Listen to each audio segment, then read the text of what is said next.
Listo, ya está, ya inició la grabación de la sesión de hoy. Hoy es 10 de septiembre, la semana 4 del semestre. El tema de esta semana es, bueno, son dos temas, ¿no? La detección, la determinación de los signos generales de peligro, de los 4 signos generales de peligro que hablan de que o signos de gravedad que hablan de que el niño que estamos atendiendo tiene una condición grave, y la evaluación del niño con tos o dificultad respiratoria, excluyendo al niño que tiene sibilancias, que lo vamos a tratar la otra semana porque se abre un compás de evaluación un poco más amplio. Así que esos son los temas, son los temas de la semana.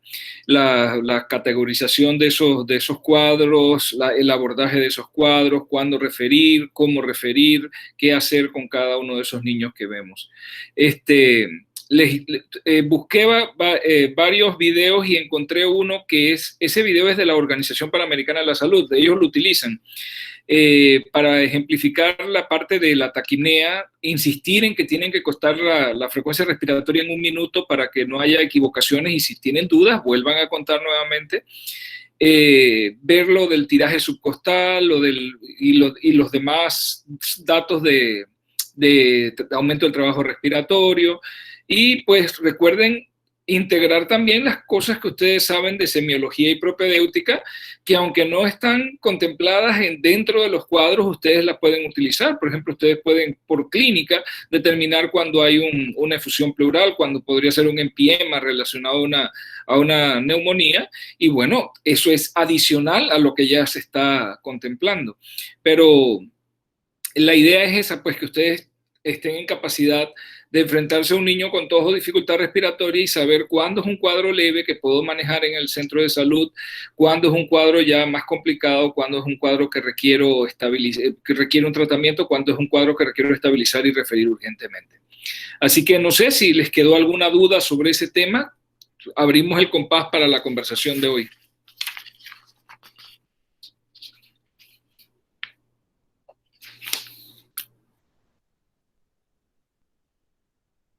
¿Algún comentario, algo que les llamara la atención, algo que no entendieron del video, algo que no entendieron del video explicativo de los signos, o todo estaba clarito?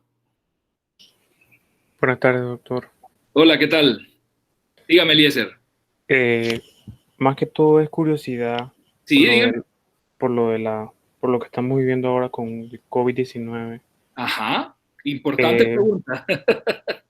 si llega el paciente con tos, con los cuadros que Ajá, usted describió, pues, sí. pero estamos viviendo en una situación como esta, ¿qué debo hacer yo frente a este paciente?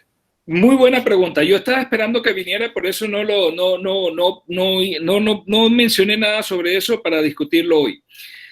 Eh, las guías están hechas de acuerdo a lo mismo que está, o sea, las guías para COVID están hechas en el caso de pediatría, con lo mismo que estamos viendo acá. Lo único es que ahora dentro del diagnóstico diferencial entra COVID, sobre todo si el niño tiene una dificultad respiratoria importante. Ahora, ¿cuál es ¿qué es lo que ha pasado realmente con COVID en los niños? Que muy raramente me vienen con cuadros catarrales, han venido con diarreas y con cuadros que más bien tiran es para gastrointestinal. Y pues el índice de sospecha de uno es el que lo lleva a eso, pero casi nunca son cuadros graves, son cuadros que incluso se estaban manejando ambulatoriamente. A mí me correspondió revisar, sobre todo entre los meses de de abril y mayo, y bueno, y junio también, me llegaron varios casos de diarrea, pero o sea, la diarrea, ese es el próximo tema que viene, la diarrea en niños generalmente se puede asociar algo de fiebre, malestar, y lo que puede deprimir y hacer que el niño quede en un cuadro grave es la deshidratación. Estos niños no venían con mucha deshidratación, ¿no? Podría ser algo de deshidratación, pero estaban tolerando la vía oral, estaban con la diarrea, algo de malestar abdominal, pero con una fiebre muy elevada, que no es lo que espera uno en los cuadros de gastroenteritis común y corriente, y algo de afectación del estado general, pero no tanto como para mandarlos a hospitalizar, sino como para pues darles recomendaciones de hidratación y de cuidados y todo. Pero yo me tomaba la previsión de explicarles a los papás, esto puede ser COVID, alguien pudo haber ido a casa o ustedes, alguien que esté saliendo por trabajo o algo, lo llevó aunque esté asintomático. Y el problema es que el niño no, ninguno se complicó, pero el problema es que el niño sí podía contagiar dentro del hogar. Entonces había que extremar precauciones. Generalmente niños pequeños no lo van a tener con mascarilla ni nada, y además era con cuadro gastrointestinal. Había que limpiarlos cuando se evacuaban y todas estas cosas, y ahí puede haber presencia del virus. Entonces el lavado de manos, la higiene, la desinfección de superficies, yo les insistía mucho en eso, pero vi varios casos de ese tipo. Vi un caso también que se parecía un poquito a lo que hablaban de ese que había activación, el cuadro de activación inmune, donde el niño venía con un cuadro Kawasaki-like, con muchas manifestaciones sistémicas, inflamatorias, y lo mandé a hospitalizar y lo tuvieron en el hospital 2 días, mejoró, pero no se le hizo el diagnóstico tampoco, porque los criterios de hisopado era hacia los pacientes con problemas respiratorios, no con problemas de otro tipo. Entonces se quedaron sin diagnóstico, pero muy probablemente eso fue COVID-19 también, que en pediatría se manifiesta de manera muy diferente, ¿no? Pero digamos que sí se manifiesta de forma respiratoria. Ok, la clasificación es la misma que tienes que hacer cuando viene cualquier cuadro respiratorio. Verifica, cuenta la frecuencia respiratoria en 1 minuto, verifica que si hay o no hay tiraje subcostal. Si tuvieras un oxímetro de pulso en el centro de salud, verifica cómo está la oximetría de pulso, verifica los signos generales, cómo está el estado general. Si ese niño está estable, puede comer, se está hidratando bien y sus signos no tienen ningún signo de peligro, ni la dificultad respiratoria, la tos o dificultad respiratoria no es un cuadro grave, se maneja en casa, se puede manejar en casa diciéndole, sospechando, si sospechas que puede ser COVID, diciéndole a los papás que tienen que manejar, que mantener las medidas de precaución porque podría ser COVID. La mayor parte de las veces a esos niños ni siquiera se les hisopaba, a menos que los niños se hisopaban cuando había algún adulto que ya se había demostrado positivo en la casa. Entonces hisopaban a los niños. Si no, por estos cuadros leves así muchas veces ni se les hisopaba. Entonces se quedaba uno con la duda, ¿es o no es? Pero el manejo es el mismo, no varía. O sea, el SARS-CoV-2 es un virus respiratorio, al igual que cualquier otro de los virus respiratorios que puede producir cuadros de vías respiratorias altas, que puede producir neumonía y todo. Y afortunadamente en pediatría, el comportamiento de COVID-19 ha sido bastante benigno. No es que no pueda haber casos complicados, sí ha habido casos complicados. La semana pasada falleció un bebé de 6 meses en el Hospital José Domingo Valdía por COVID-19. Lo llamativo era que era un niño que no tenía ningún factor de riesgo conocido para complicaciones ni nada, hizo un cuadro muy severo y falleció. Una de las pocas víctimas pues, fatales de COVID-19, y era cuadro respiratorio, pero no es lo común. No es lo común. Lo común es que hagan un cuadro muy, muy leve y a veces imperceptible, subclínico, que ni siquiera se toma en cuenta, y otras veces, pues, como les digo, cuadros bizarros, hacen más bien cuadro de diarrea en vez de cuadro respiratorio. Pero el mensaje es el siguiente: la clasificación, o sea, la categorización que ustedes van a hacer, independientemente del virus que haya, es la misma, porque lo que ustedes quieren determinar es el riesgo que tiene ese bebé o ese niño con respecto al cuadro que tiene en ese momento. Entonces, cuente la frecuencia respiratoria, verifique la presencia de tiraje subcostal, vea el estado general del niño y tome las decisiones. Ahora, se le hisopa o no se le hisopa, se siguen las guías nacionales, o sea, las guías establecidas en este momento para la situación de COVID-19. No, es lo único que varía, pero la misma categorización del caso es igualito a lo que hemos estudiado, no cambia, no varía, así mismo se evalúa. Otro dato importante, porque les mencioné que si tienen el oxímetro de pulso en el centro de salud y el niño venía con dificultad respiratoria y podían medirlo, ¿cuál es el valor en el caso de COVID-19 que se estableció como un punto de corte para considerar hipoxemia?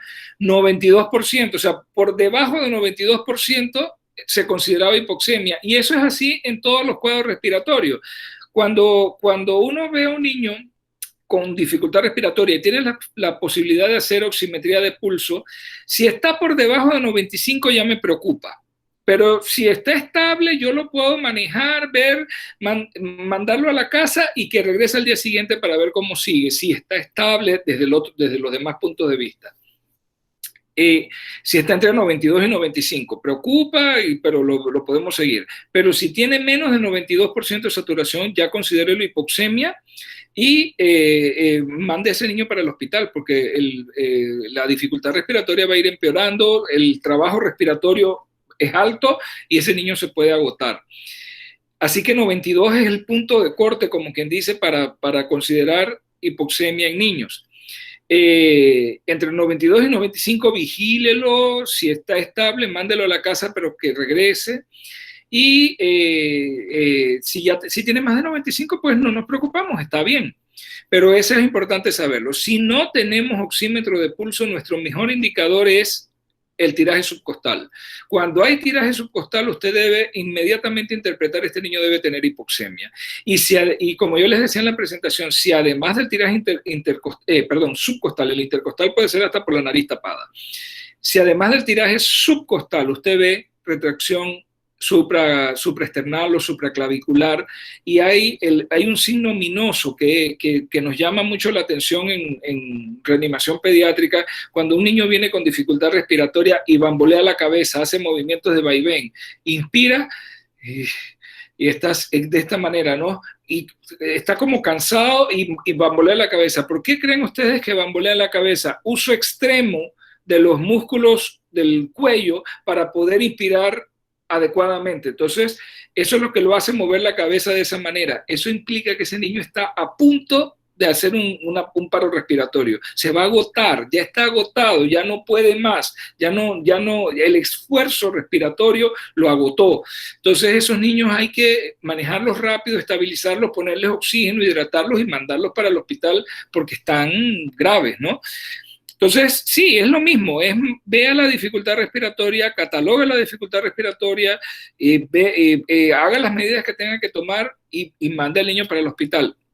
Por ahí viene otra pregunta ligada, Eliezer, pero si estamos en situación COVID-19, ¿le pongo o no le pongo antibióticos? Ahí sí me dejan también, porque yo mismo me hice esa pregunta varias veces y digo, bueno, en teoría la guía me dice que aunque yo sospeche que 2 de cada 3 son virales, le debo poner antibiótico porque no sé cuál va a ser bacteriano. Yo, si quiero seguir el protocolo, la guía de atención, debería ponerle la primera dosis de antibiótico. Luego en el hospital que verifiquen, evalúen de acuerdo ya con los exámenes, entonces si se lo siguen o no se lo siguen. Pero yo se lo debería poner porque eso establece la Guía Nacional de Tratamiento, que cuando voy a mandar a un niño con una neumonía grave para el hospital, y acuérdense que en neumonía grave no estoy haciendo un diagnóstico, estoy haciendo una categorización clínica de acuerdo a lo que estoy viendo. Es un niño que tiene taquipnea, tiraje subcostal, un aumento importante del esfuerzo respiratorio y que requiere entonces que lo mandemos al hospital. Si el niño, la guía, lo que acabamos de ver nosotros, estamos estudiando, dice que ese niño se le debe poner la primera dosis de un antibiótico y mandarlo al hospital. Y bueno, se la pondremos. Muchas veces, si hay un pediatra, él puede tomar otros criterios, pero no les voy a pedir eso a ustedes circunscríbanse a la guía. Pero, por ejemplo, yo como pediatra he mandado algunas veces niños y he tomado la decisión de no ponerle antibiótico, porque clínicamente yo sé, por ejemplo, que es una bronquiolitis, nada más que es una bronquiolitis grave, con manifestación de mucha dificultad respiratoria, pero tiene todo para bronquiolitis. Si sospecho bronquiolitis y creo que es sincicial respiratorio, ¿por qué le voy a poner antibióticos? Pero ya esa decisión o ese criterio lo ejerzo yo como médico especialista, como médico pediatra con más experiencia en esto. Ustedes como médicos de atención primaria van a mandar una un paciente con una neumonía grave por categorización, neumonía grave para el hospital, póngale la primera dosis de antibiótico. La guía habla de que se puede dar oral, se puede dar amoxicilina oral, pero si tienen forma de ponerle ampicilina, ya sea intramuscular o intravenosa, y la tienen disponible en el centro de salud, es mejor el medicamento parenteral en esos casos. Una dosis de ampicilina, la misma que ustedes se aprendieron para recién nacidos, 50 miligramos por kilo, porque esa es la dosis que le ponemos por dosis. Aquí lo que varía es los tiempos de administración. Así que no sé, Eliezer, si con eso te contesto. Yo pienso que tiene, o sea, el enfoque de tu pregunta era ¿cómo lo manejas? Lo manejas igual, nada más que sabiendo pues que estamos en época de COVID y que probablemente este niño haya que manejarlo con precauciones especiales. En cuanto a la protección de uno mismo en el centro de salud, bueno, ahorita mismo todos estamos protegidos como si todos los pacientes que vinieran tuvieran COVID. O sea, yo estoy dando mi consulta normal de pediatría con bata desechable, con anteojos protectores y pantalla y mascarilla y todo, porque me estoy protegiendo como si cualquier paciente que viniera tuviera COVID. Así que todos estamos protegidos con las medidas pues mínimas necesarias para perdón, salvaguardar la integridad perdón, caramba, de nosotros mismos como personal de salud. Así que en estas situaciones, cuando son estas situaciones así complejas como COVID-19, todos tenemos que protegernos y nos tenemos que proteger en todo momento, no solamente cuando tenemos la sospecha de que un paciente es COVID positivo. No sé si alguien más quiere agregar sobre eso, si quieren discutirlo un poquito más, porque es interesante. Por eso no lo había, ni siquiera lo mencioné. Miren que sí los mencioné entre los agentes etiológicos, pero no dije nada de eso porque quería que lo discutiéramos hoy. El manejo es el mismo. Se verifica, se clasifica según la severidad y si lo tienen que mandar para el hospital, pues lo mandan para el hospital.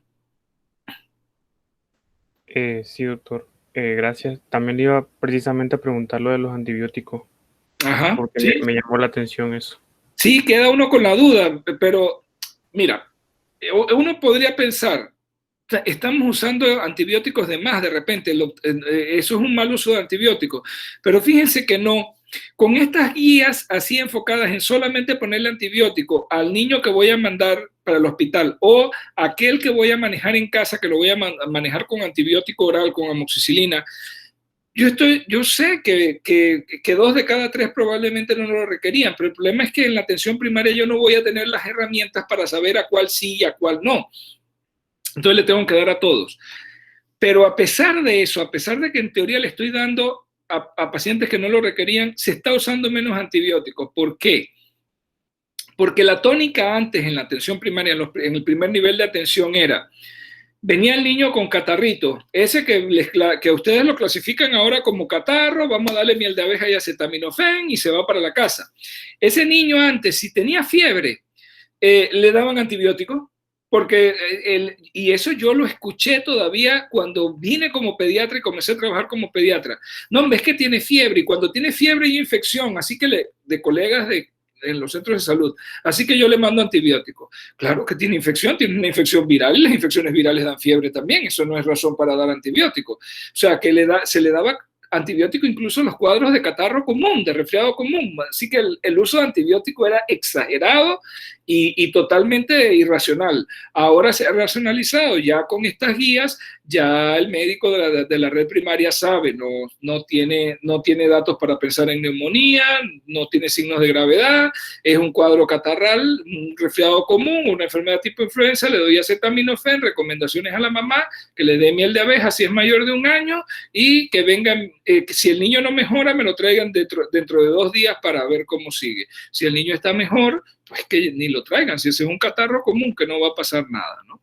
Así que sí, ese es el problema con los antibióticos, pero sí se ha mejorado, a pesar de que somos conscientes de que se le está dando antibióticos probablemente a niños que no lo necesitaría, pero lo cierto es que sí se ha mejorado el uso de antibióticos en la atención primaria con estas guías.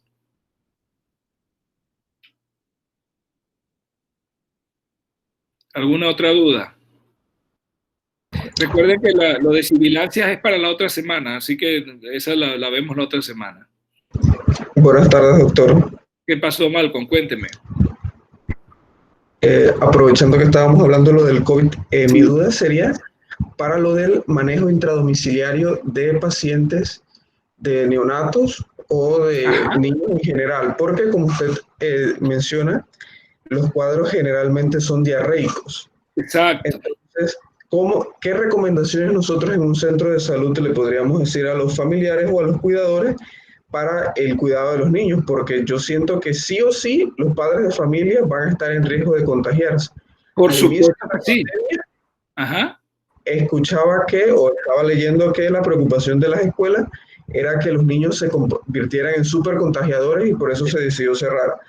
En Exacto. cambio, ya he leído últimamente de que eso se ha ido poco a poco aplacando, de que los niños no serían como tal súper contagiadores. Entonces, mi pregunta sería, ¿cómo nosotros podemos hacer? Porque si bien es cierto, el manejo de los adultos, uno lo puede decir del adulto, va a comprender muchísimo mejor que debe permanecerse en su habitación, debe utilizar mascarilla, no debe compartir el uso de artículos dentro del hogar, pero sí sabiendo las condiciones propias de Panamá, donde el hacinamiento abunda, ¿cómo nosotros podemos hacer que ese manejo del niño, que generalmente es domiciliario, no se convierta en un problema no solo a nivel de la vivienda, sino para toda la comunidad, porque es prácticamente difícil lograr confinar a todos los miembros de la familia dentro de ese hogar? ¿Qué recomendaciones nosotros haríamos para ese manejo de los niños? El problema es ese niño que ni siquiera es cuadro respiratorio, sino es cuadro diarreico, porque el niño si cada vez que se hace pupú hay que limpiarlo y lavarlo, y ahí se excretan virus a través de las heces. SARS-CoV-2 tiene presencia en heces, sobre todo en estos niños que tienen cuadro gastrointestinal. Hay que lavarlos, hay que cambiarlos, hay que darle la comida, hay que estar con ellos, ¿no? Son niños pequeños, generalmente nos enfocamos solamente en los niños, principalmente en los niños pequeños. Ok, ¿qué recomendaciones darle a las mamás y papás? Muy difícil, o sea, la mejor recomendación es que ellos usen mascarillas, los adultos y los otros hermanitos más grandes usen mascarilla. Segundo, cada vez que tengan que tocar al niño, por cualquier razón, hay que limpiarlo, hay que darle la comida y todo. El lavado de manos inmediatamente es la clave para tratar de disminuir la transmisión de ese virus a lo interno del seno familiar. Y desinfección de superficies, las mesas, todas las áreas comunes, tratar de desinfectarlas con toallitas con Clorox que hay comerciales, o hacer una dilución correcta de Clorox y limpiar con un trapo constantemente en las áreas de superficie. O sea, más que eso no se puede, no podemos llegar más allá.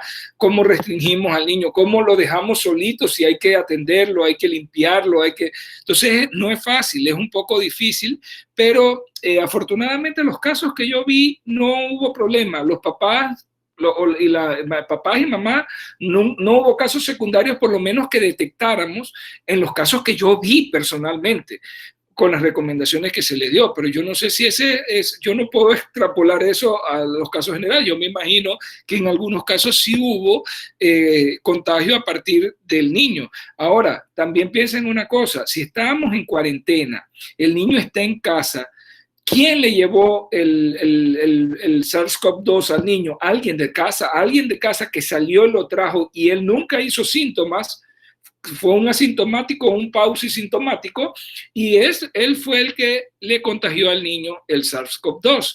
En Italia cuando se hicieron los estudios de comportamiento familiar, detectaron eso que estamos conversando.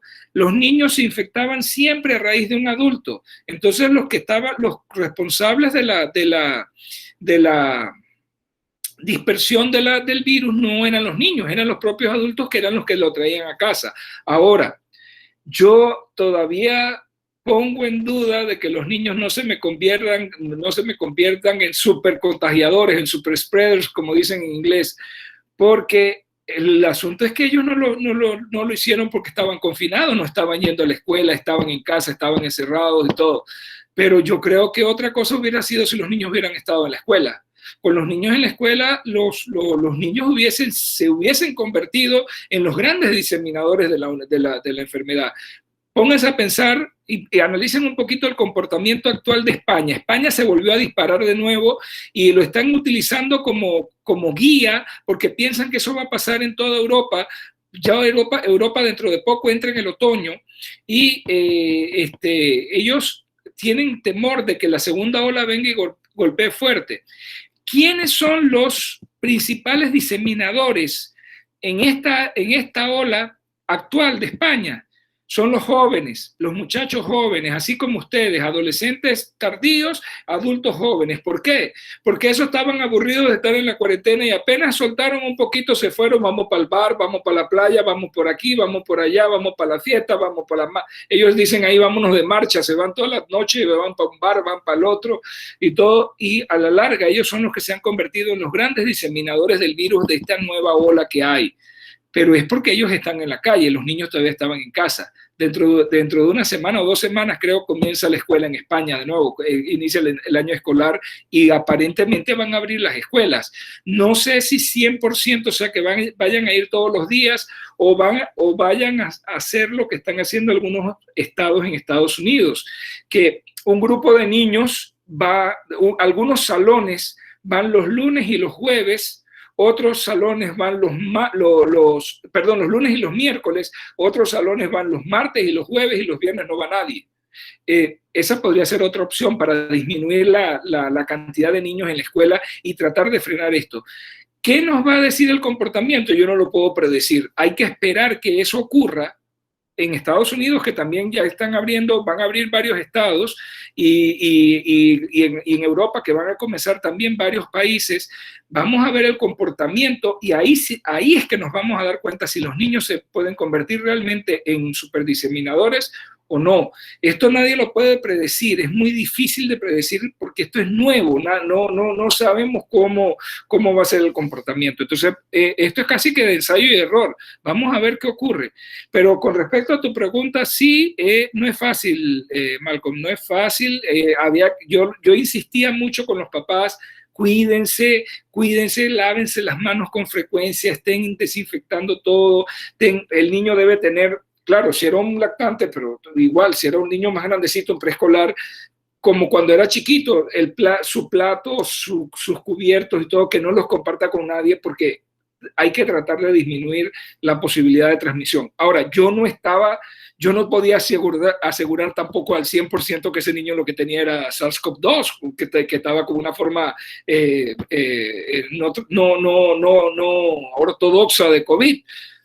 Pero ante la circulación del virus y ya les digo, con las características muy particulares que revestía el cuadro en los niños, yo sospechaba que realmente esos niños lo que tenían era COVID y por eso le daba todas las recomendaciones a los papás. Ahora, si era otro virus, bueno, las recomendaciones no están de más y hay que evitar que cualquier virus se disemine en la casa.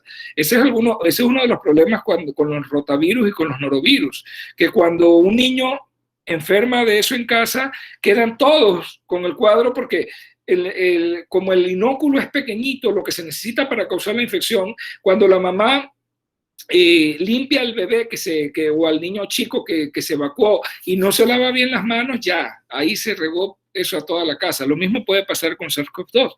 Entonces, la recomendación es extremar medidas de higiene, tener cuidado, porque ¿qué hacemos con el niño? No lo podemos aislar, tenemos que cuidarlo, es un niño pequeñito, depende de nosotros. Entonces, ese más o menos es el camino, es orientar y educar a los papás a extremar las medidas de higiene general en casa, tratando de frenar la progresión del virus.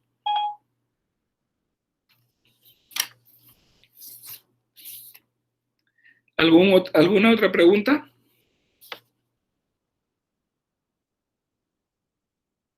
Fíjense que les comenté ahí sobre la rinosinusitis aguda.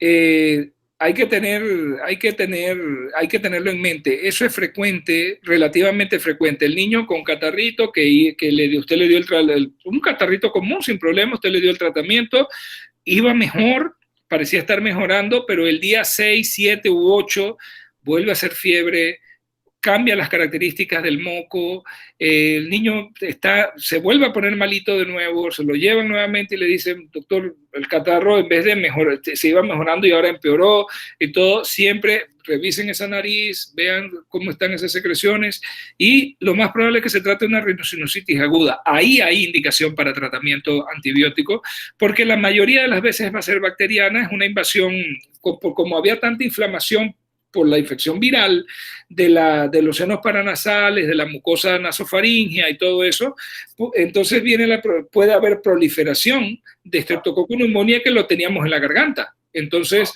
viene la rhinosinusitis aguda. Esa es una indicación para tratamiento antibiótico. Y es el mismo antibiótico que usamos para la neumonía, a la misma dosis, amoxicilina. Sale, ¿querías preguntar algo? Sí, iba también a hacer una mención respecto a bueno, la laringitis aguda, la parte de abordamiento. Ajá. Aparte de que usted mencionaba, bueno, el PDF mencionaba que la escala de Towson y la de Wesley, que son como para clasificar de acuerdo a la clínica cómo lo vamos a tratar, ¿no? Yo lo que Así quería es. era consultarle eso, de que así como le estaba mencionando a Malcolm, pues los casos que son leves, que no necesitan, todo eso, o sea, son domiciliarios, pues. La parte, porque en el PDF me parece que, sí, yo había leído eso, que mencionaban que cuando es el croup leve, era abordaje en el hogar. Entonces, Sí.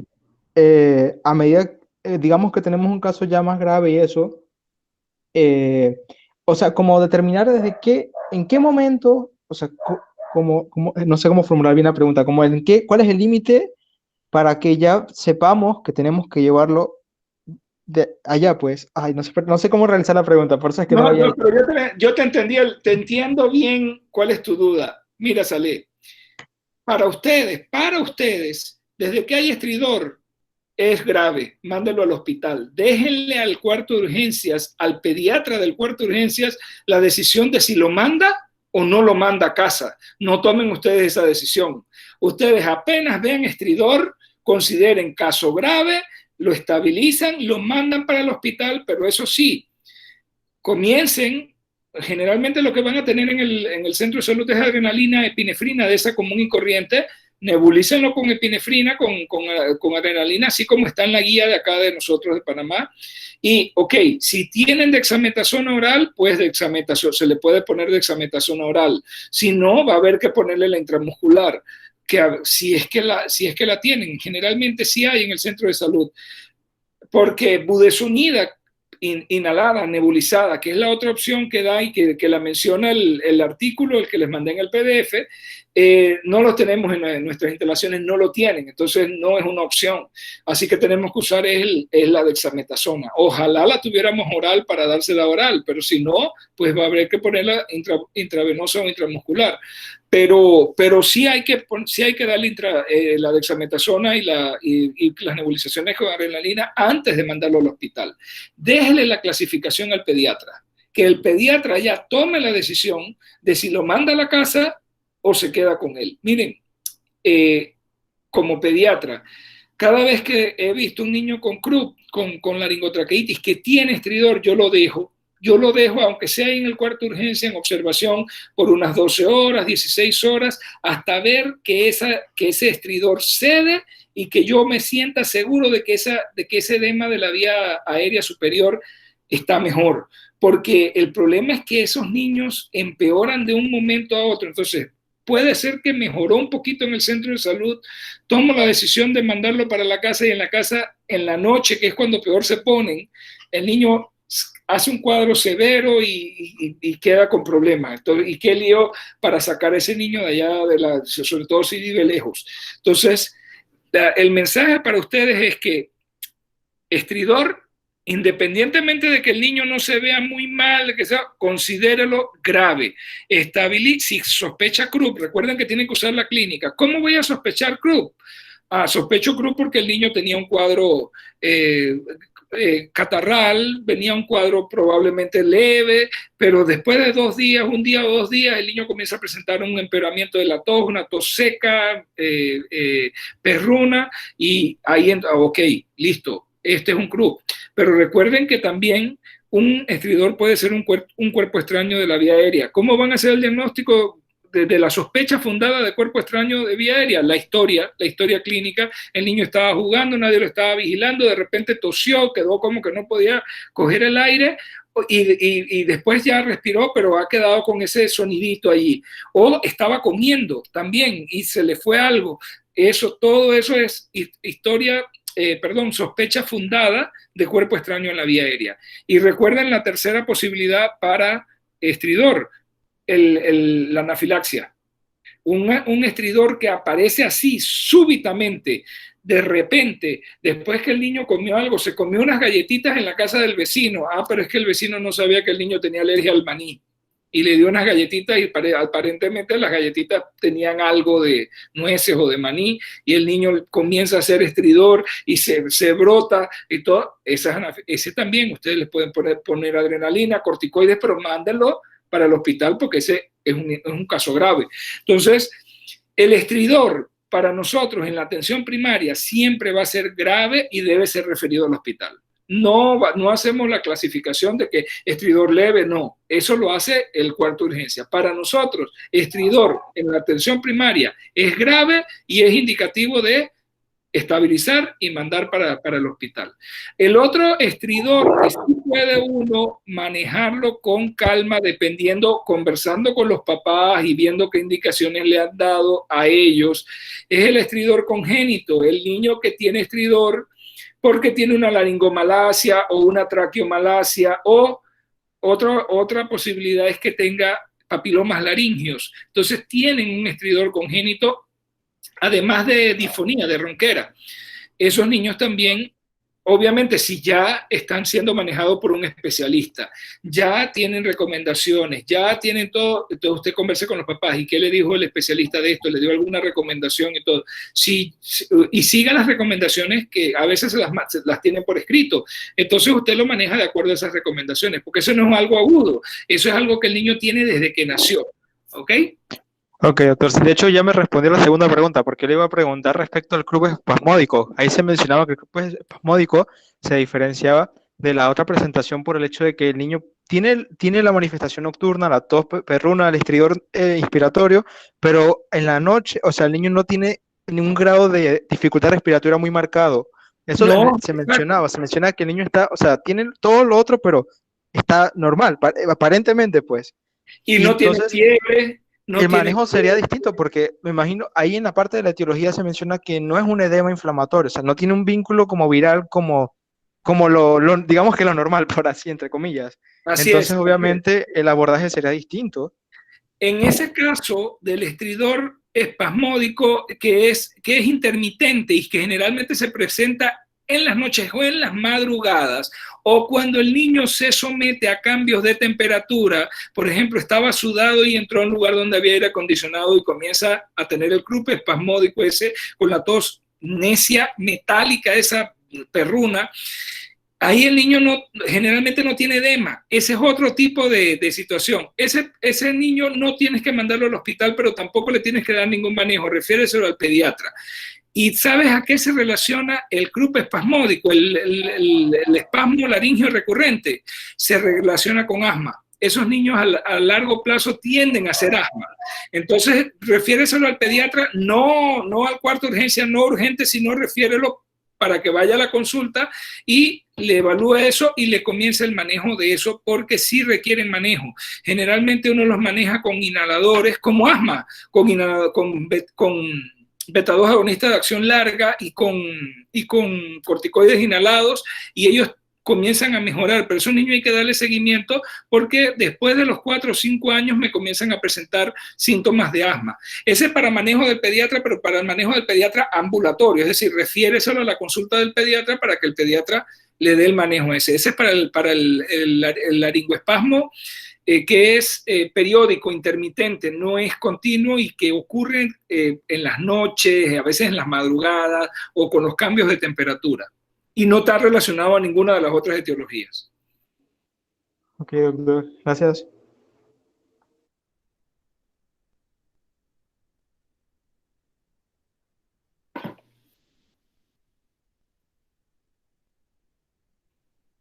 ¿Alguna otra duda?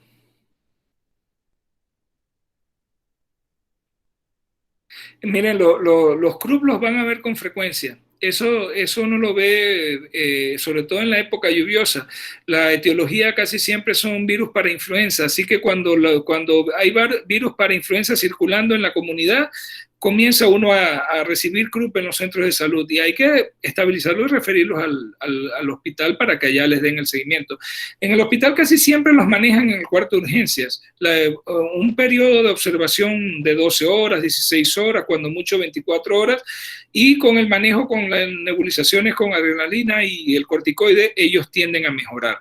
Así que, pero hay que mandarlos al cuarto de urgencia. No se queden con un CRUP en casa, en el centro de salud, hasta que no, o sea, si encontraron estridor, encontraron datos de dificultad respiratoria, manden a ese niño para el centro de salud. Recuerden que estridor, miren que en el cuadro de procedimiento se lo pone estridor es grave, hay que mandarlo, a menos pues que ya le digo, ¿qué excepciones puede usted tomar en cuenta? Quizás el estridor congénito, porque ese pues el niño lo tiene desde que nació, ahí busque qué indicaciones le han dado los especialistas a esa familia, y el otro pues el que acaba de mencionar Saleh, que es el CRUP espasmódico, que es intermitente y que no está relacionado a ningún tipo de infección ni nada, sino que simple y sencillamente es una especie de hiperreactividad de la vía aérea.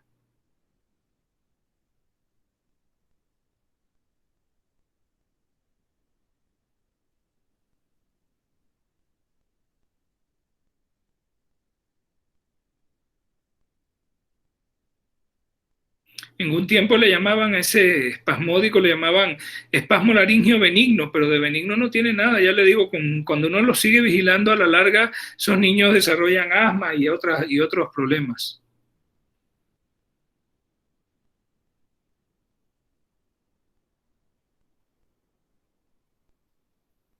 ¿Alguna otra pregunta? Bueno, la prueba va a venir con mucho enfoque clínico, es decir, van a ser casitos, yo les voy a describir, el niño llega con esto, cómo lo clasifica, qué hace, y todo, para que sepan pues cómo va a ser básicamente la prueba, ¿no? El domingo, yo creo, si no me equivoco, se las voy a poner de 5 de la tarde, de 4 de la tarde a 5 de la tarde les voy a abrir el compás para la prueba corta. Está bien, doctor. Listo, pues. Bueno, si no hay preguntas, nos vemos entonces la otra semana. Recuerden que si están repasando y de repente tienen alguna duda o algo, escríbanme al chat o en el chat del grupo o me escriben directo a mí y yo les aclaro cualquier duda que tengan. Muchas gracias, doctor. Nos vemos, pues. Hasta luego. Cuídese. Hasta luego. Hasta luego. Hasta luego, doctor. Gracias. Gracias, hasta luego. Hasta luego, doctor.